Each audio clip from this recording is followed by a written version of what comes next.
जाणून घ्या कार्तिक स्नानाचे नियम आणि महत्त्व काय आणि कथा.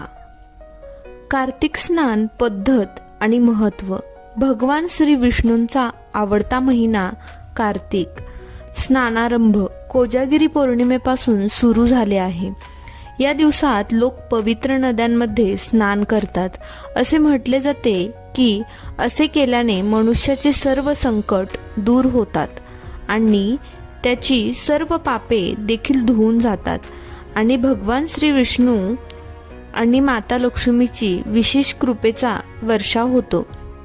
व्यक्तीला मोक्ष प्राप्त होते. या महिन्यात जप, तपस्या आणि दान यांचेही मोठे महत्त्व आहे. असे म्हटले जाते की कार्तिक महिन्यात स्नान करण्याचे नियम आहेत.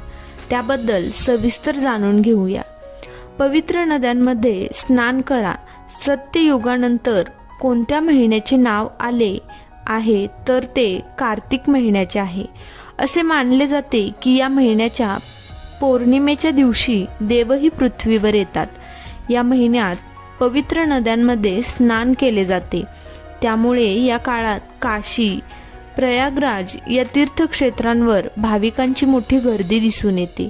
परंतु जर काही कारणास्तव तुम्ही पवित्र नद्यांपर्यंत पोहोचू शकत नसाल तर काळजी करण्याची गरज नाही, कारण तुम्ही तुमच्या आंघोळीच्या पाण्यात गंगेचे पाणी आणून काही थेंब टाकू शकता.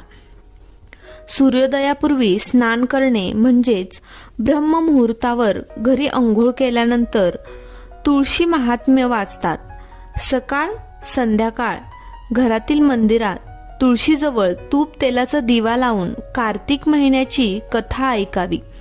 कार्तिक महिन्यात सूर्योदयापूर्वी म्हणजेच ब्रह्ममुहूर्तावर दररोज केलेले स्नान 1000 गंगा स्नानासमान मानले जाते. कार्तिक महिन्यातच तुळशी माता आणि शाळीग्राम यांचा विवाह होतो आणि असे सांगितले जाते की सकाळ संध्याकाळ तुळशीजवळ दिवा लावल्याने त्या व्यक्तीवर लक्ष्मी आणि भगवान श्री विष्णूंची कृपा होते आणि त्याचे घर सुखी होते. संपत्ती आणि समृद्धी, भक्तांची प्रत्यक्ष भेट श्रीहरीशी होते. कार्तिक महिन्यात अन्न, पैसा आणि वस्त्र दान करण्याचेही खूप महत्त्व आहे. शांत राहण्याचा आणि देवावर लक्ष केंद्रित करण्याचा हा महिना आहे. यामुळे माणसाला सर्व प्रकारचे सुख आणि शांती मिळते. त्यामुळे लोक या महिन्याची आतुरतेने वाट पाहतात. दर्भ हातात घेऊन स्नान करावे. स्नानाविषयी महर्षी अंगिरा यांनी सांगितले आहे की जर तुम्ही स्नान करायला गेला असाल तर हातात दर्भ घेऊन स्नान करावे. अशी मान्यता आहे. हातात दर्भ घेऊन पवित्र नदीत स्नान करा आणि दान करा. असे केल्याने सर्व प्रकारच्या आजारांपासून आराम मिळतो. त्याच वेळी घरात शुभाचे आगमन होते, म्हणजे तुम्हाला तुमच्या कर्माचे फळ मिळते.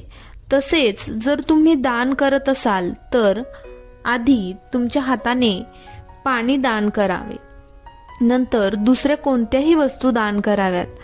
त्यामुळे तुमची सर्व पापे तर संपतीलच, पण तुमच्या सर्व इच्छा पूर्ण होतील. आज आपण 3 कथा बघणार आहोत. चला तर मग कथेला सुरुवात करूयात. एक वृद्ध आई होती जी चातुर्मासात पुष्करमध्ये स्नान करत असे. त्यांना एक मुलगा आणि सून होती. सासूने सुनेला फराळाचे बनवायला सांगितले, पण सुनेने रिकामा डबा ठेवला. मुलगा आईला पुष्करला सोडण्यासाठी निघाला. वाटेत आईला भूक लागली. मग तो म्हणाला, आई, इथे पाणी आहे तर तू खाऊन घे. मग आई फराळ करायला बसली. देवाच्या कृपेने रिकामा डबा फळांनी भरलेला होता. आईला फळे पुष्करला पोहोचल्यावर मुलाने आईला आपल्या आईसाठी झोपडी बांधून तो घरी परतला. रात्री श्रावण महिना आला आणि म्हणाला, म्हातारी आई, दार उघड. मग वृद्ध आईने विचारले, कोण आहेस तू? मी श्रावण महिना. म्हातारीने लगेच दार उघडले. म्हाताऱ्या आईने शिव आणि पार्वतीला अभिषेक केला, पूजा केली, बेलपत्र वाहिले. निघताना श्रावण महिन्याने वृद्ध आईला आशीर्वाद दिला आणि झोपडीची एक भिंत सोन्याची झाली. भाद्रपद महिना आला. त्यानेही दार उघडण्यास सांगितले. वृद्ध आईने दार उघडले आणि भाद्रपद महिन्याने पाहिले की तिने व्रतपूजा छान पद्धतीने केली आहे आणि पित्रांचे श्राद्ध करून ब्राह्मणांना जेवण दिले आहे. म्हणून वृद्ध आईला आशीर्वाद दिला आणि झोपडीची दुसरी भिंतही सोन्याची झाली. मग अश्विन महिना आला आणि त्याने दार उघडण्यास सांगितले. दार उघडल्यावर असे दिसले की नवरात्रीत अखंड ज्योत प्रज्वलित करून माता दुर्गा प्रसन्न झाली आणि सत्याच्या विजयाचा दिवस म्हणून वाईटाचा अंत झाल्याचा दिवस आनंदात दसरा म्हणून साजरा करण्यात आला.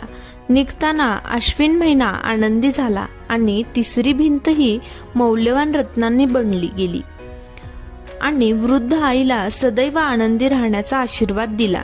हे सर्व झाल्यावर कार्तिक महिना आला आणि त्याने दार उघडण्यास सांगितले. वृद्ध आईने दार उघडले. अतिशय आनंदी मनाने कार्तिक स्नान केले, दिवे दान केले आणि दिवाळी, गोवर्धन पूजा, भाऊबीज, गोकुळाष्टमी, आवळा नवमी साजरी केली. निघताना कार्तिक महिन्याने आशीर्वाद दिला आणि झोपडीच्या जागी महाल बांधला गेला. म्हातारी गोरगरिबांची सेवा करून भजन आणि कीर्तन गात आपला वेळ घालवू लागली. मुलगा आईला घेण्यासाठी आला असता त्याला आई आणि झोपडी ओळखता आली नाही, म्हणून त्याने शेजाऱ्यांना विचारणा केली. त्यांनी सांगितल्यावर मुलगा आईच्या पाया पडला आणि म्हणाला, आई घरी चल. सर्व सामानासह आईला घरी आणले. सासूचे मोठेपण पाहून सुनेला लोभ झाला आणि तिने तिच्या आईला पुष्करला सोडून येण्यास सांगितले. म्हणून तिच्या पतीने सासूलाही पुष्करमध्ये सोडले. पण सुनेच्या आईला धार्मिक कार्यात अजिबात रस नव्हता. ती दिवसातून 4 वेळा जेवायची आणि ती दिवसभर झोपायची. चातुर्मास आले आणि गेले. जाताना झोपडी कोसळली आणि सुनेची आई गाढवाच्या योनीत गेली. कारण स्त्री ही लक्ष्मीचे रूप आहे आणि तिने लक्ष्मीप्रमाणेच खेळकर देवाची पूजा करून पाहुण्याला सत्कर्म व दान द्यावे. सून म्हणाली, आता आईला घेऊन ये. जावाई सासूला न्यायला गेला तेव्हा ती कुठेच सापडली नाही. लोकांना विचारल्यावर त्यांनी सांगितले की तुझ्या सासूने कोणतेही धार्मिक कार्य केले नाही. ती फक्त खात आणि झोपत असे, त्यामुळे ती गाढवाच्या योनीत गेली आहे. जावयाने गाढवाची सासूची बांधून घरी आणली. त्याच्या बायकोने विचारले, माझी आई कुठे आहे? तेव्हा नवरा म्हणाला, तुझ्या लोभामुळे तुझी आई गाढवाच्या योनीत आली. मोठे मोठे विद्वान ब्राह्मण ऋषीमुनी यांना विचारले असता त्यांनी सांगितले की तुमच्या सासूच्या अंघोळीच्या पाण्याने अंघोळ केली तर तिला मनुष्ययोनी प्राप्त होईल. मग सुनेनेही तेच केले आणि तिची आई पुन्हा मनुष्ययोनीत आली. जसे त्या म्हाताऱ्या आईला लक्ष्मी प्रसन्न झाली तशी तुम्हा आम्हा हो, अशी लक्ष्मीचरणी प्रार्थना. तर आता बघूयात दुसरी कथा. एका गावात एक वृद्ध स्त्री राहायची आणि ती कार्तिक व्रत करत असे. उपवास सोडण्याच्या वेळी भगवान श्रीकृष्ण यायचे आणि खिचडीची वाटी घेऊन ठेवून निघून जायचे. वृद्ध महिलेच्या शेजारी एक महिला राहत होती. तिला हे पाहून फार हेवा वाटायचा की त्या म्हातारीकडे कोणी नाही, तरीही तिला खिचडी खायला मिळते. एके दिवशी म्हातारी कार्तिक महिन्यात गंगेवर स्नान करण्यासाठी गेली. भगवान श्रीकृष्णांनी आपली खिचडीची वाटी ठेवली. शेजारच्या महिलेने ती खिचडीची वाटी बघितली आणि म्हातारी नसल्याचं पाहून ती वाटी उचलून घराच्या अंगणात टाकली. कार्तिक स्नान करून वृद्ध महिला घरी आली तेव्हा तिला खिचडीची वाटी सापडली नाही आणि ती उपाशीच राहिली. माझी खिचडी कुठे गेली आणि माझी खिचडीची वाटी कुठे गेली हेच ती पुन्हा पुन्हा म्हणत राहिली. दुसरीकडे शेजारच्या महिलाने खिचडी टाकली होती. तिथे एक रोप उगवले ज्यात 2 फुले उमलली होती. एकदा राजा त्या वाटेने जात असताना त्याची नजर त्या 2 फुलांवर पडली आणि त्याने ती तोडून घरी आणली. घरी आल्यावर त्यांनी ती फुले राणीला दिली आणि त्याचा वास घेतल्यावर राणी गरोदर राहिली. काही दिवसानंतर राणीने 2 मुलांना जन्म दिला. दोघेही मोठे झाल्यावर कोणाशी बोलत नसे, पण दोघेही जेव्हा कधी शिकारीला जायचे तेव्हा वाटेत तीच म्हातारी भेटायची जी अजूनही म्हणायची, माझी खिचडी कुठे गेली आणि माझी वाटी कुठे गेली. म्हातारीबाईंचे म्हणणे ऐकून ते दोन्ही मुले म्हणायचे की आम्ही तुझी खिचडी आणि आम्ही तुझी वाटी. प्रत्येक वेळी ते शिकारीला गेले की म्हातारी एकच म्हणायची आणि दोघेही तेच उत्तर द्यायचे. एकदा ही बातमी राजाच्या कानावर गेली. राजाला आश्चर्य वाटले की दोन्ही मुले कोणाशीच बोलत नाहीत. मग म्हातारीबाईशी कसे काय बोलले? राजाने त्या वृद्ध महिलेला महालात बोलवून विचारले की हे दोघे आमच्याशिवाय इतर कोणाशीच बोलत नाहीत, ते तुमच्याशी कसे बोलतात? म्हातारी म्हणाली, महाराज, ते माझ्याशी कसे काय बोलतात ते मला माहिती नाही. मी कार्तिक व्रत पाळत असे आणि भगवान श्रीकृष्ण मला खिचडीने भरलेली वाटी द्यायचे.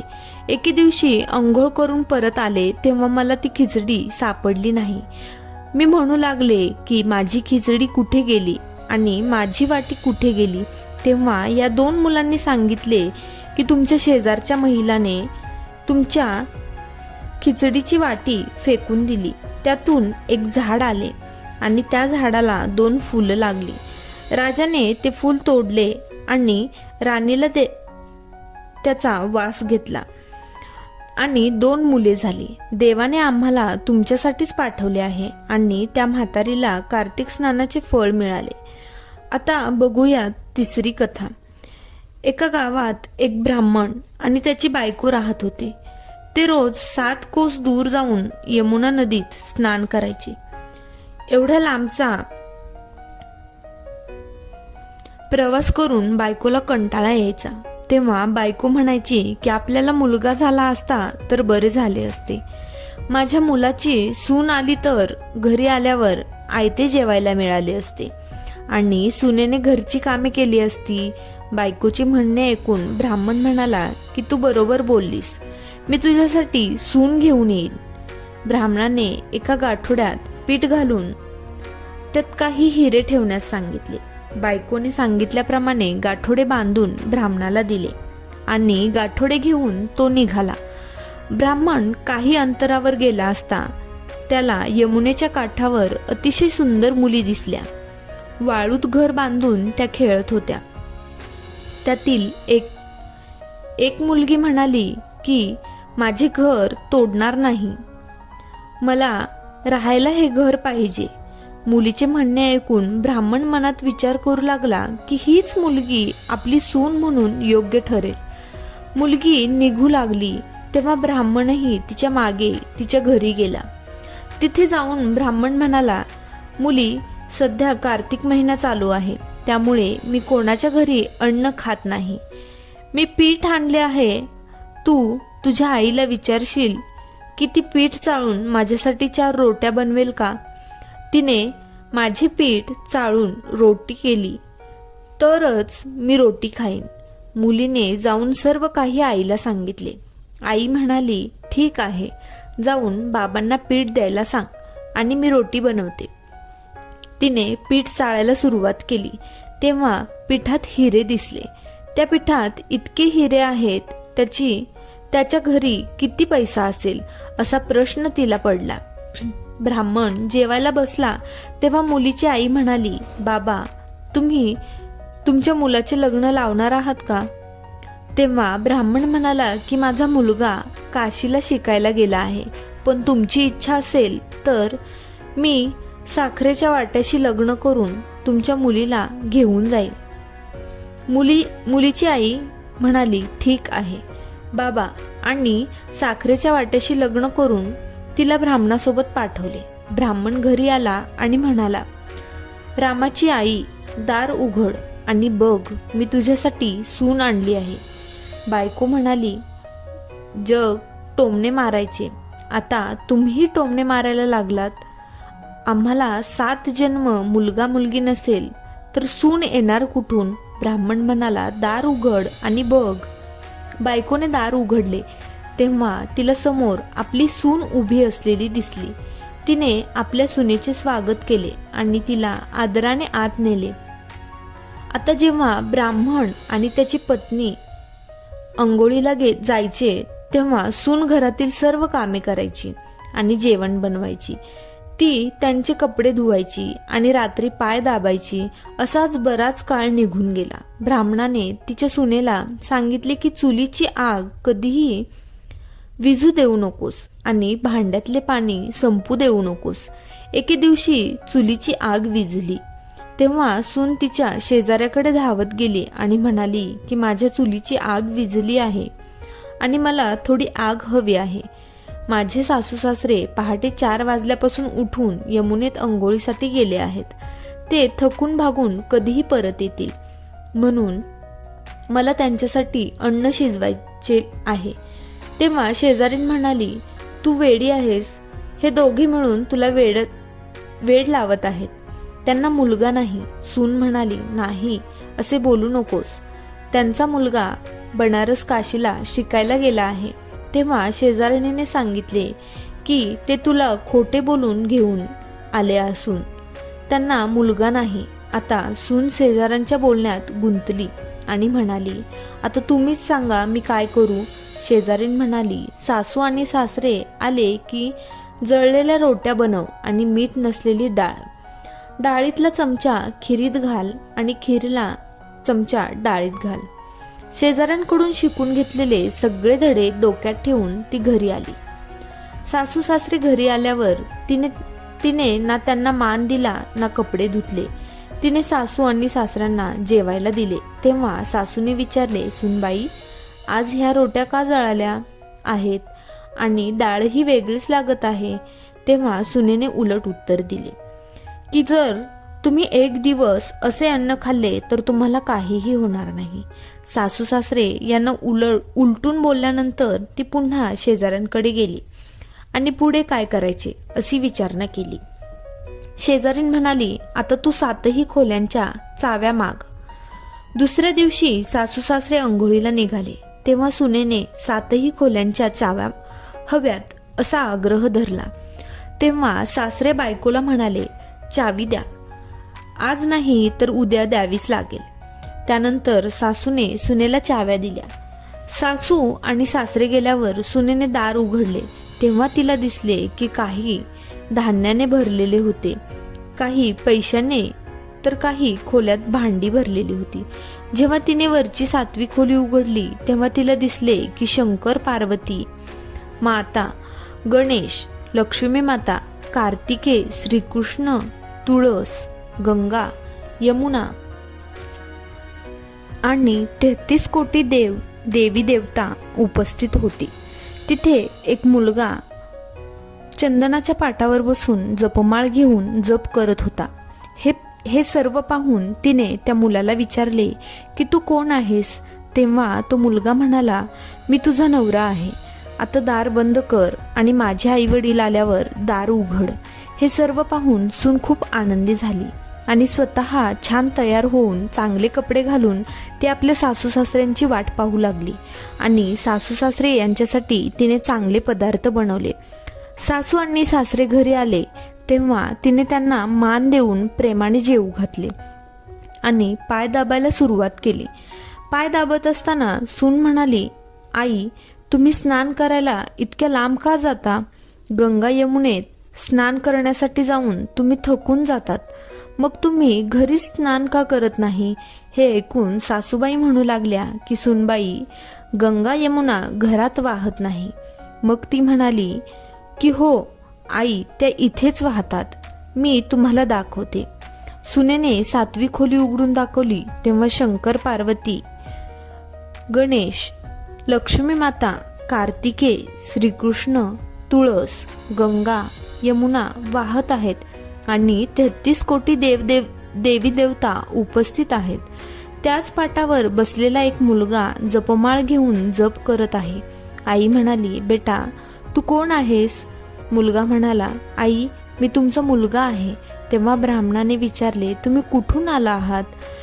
त्या मुलाने उत्तर दिले की मला कार्तिक देवाने पाठवले आहे.